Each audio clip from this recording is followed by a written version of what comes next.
No, it's not full disclosure. Actually, it is still Springfield's Morning News. I'm Greg Bishop on 92.7 WMAY. Springfield's News and Talk. With last night's primary election, we are taking over this half hour and continuing on with Springfield's News and Talk on 92.7 WMAY, Springfield's News and Talk, Springfield's Morning News. All right, so last night, Darren Bailey got the GOP nomination for governor. He had a campaign speech last night. Here is just some of what Darren Bailey had to say at last night's event. Throughout this campaign, people have referred to me as a downstate farmer.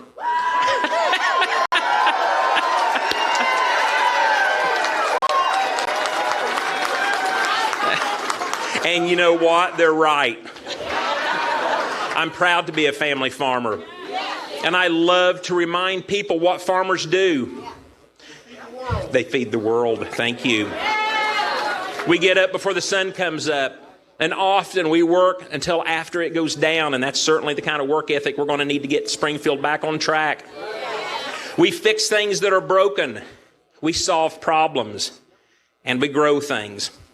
And as a matter of fact, over 250 years ago, it was a group of farmers who founded and grew the greatest country on the face of this earth.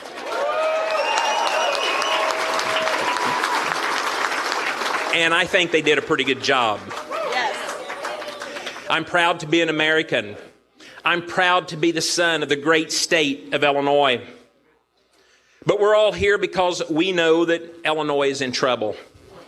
Decade after decade of mismanagement in Springfield, back-to-back billionaire governors who don't understand the struggles of working people. And where has that gotten us? Nowhere. People and businesses leaving Illinois in droves, looking for work, affordable housing, lower taxes, and better opportunities. They're leaving because Springfield and the political elites have failed every one of us. And now the elites and the press say that Pritzker's a shoo-in.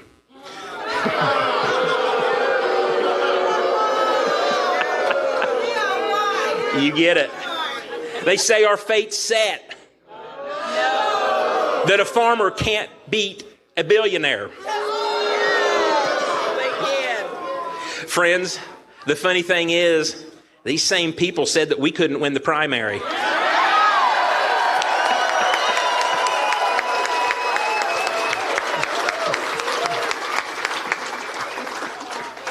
We were outspent by tens of millions of dollars in the primary. And look what happened tonight. This is how it's done.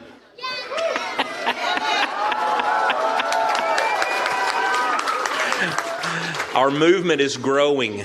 When people show up in November, like you showed up tonight, we will win.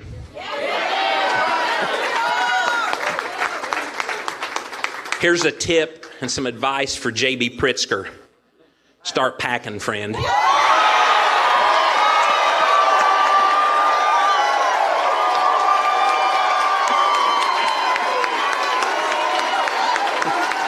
Because on November 8th, you're fired. That's what's going to happen. We will take back our government from the political elites and the failed establishment from both parties. And when we win, Springfield will stop trying to control people's lives and start working to make them better. Friends, we know J.B. Pritzker will spend a lot of money trying to fool you by telling lies about me. But as an out-of-touch, trust fund, elitist billionaire, wasting money and trying to fool working people is actually what Pritzker does best. But the truth is that we know Illinoisans are smarter than his money and his lies. Friends, I have one more question for you. Are we better off than we were 4 years ago? We're worse. While Pritzker has been governor, the quality of life for Illinoisans has gotten worse, while the taxes and costs for basic necessities are almost out of reach. This race is about jobs and crime. And on those issues, voters know that J.B. Pritzker has failed us. The hard work of this campaign is only just the beginning. And I can promise you this. I will work circles around Pritzker, and with your help, we will win again in November. So again, that's State Senator Darren Bailey securing the nomination for the GOP to take on Pritzker in November. And Pritzker had his moment at the podium last night where he shared his thoughts, and here are those comments. We Democrats play by the rules. We respect our democracy. We honor the results of our elections. We compromise and we work across the aisle on issues that voters care about. We want to believe that surely the GOP can come together with us and agree on common sense things that will make life easier and better for most Americans. But it seems like lately, every time we extend a hand to the other side, it's met with scorn. And we feel like Charlie Brown looking back at Lucy holding the football. Look, I'm an optimistic guy, I think you all know. And I don't want us to lose our hope. And I won't let us reduce our efforts to build a better, less divisive political climate. We owe that to our children and our grandchildren. But in the face of what's happening in this country today, in the face of what the Supreme Court and the radical right wing are trying to do to the fundamental rights of every American, we owe something else to our children and grandchildren. We owe it to them to win, so that they can inherit a future worthy of this great state.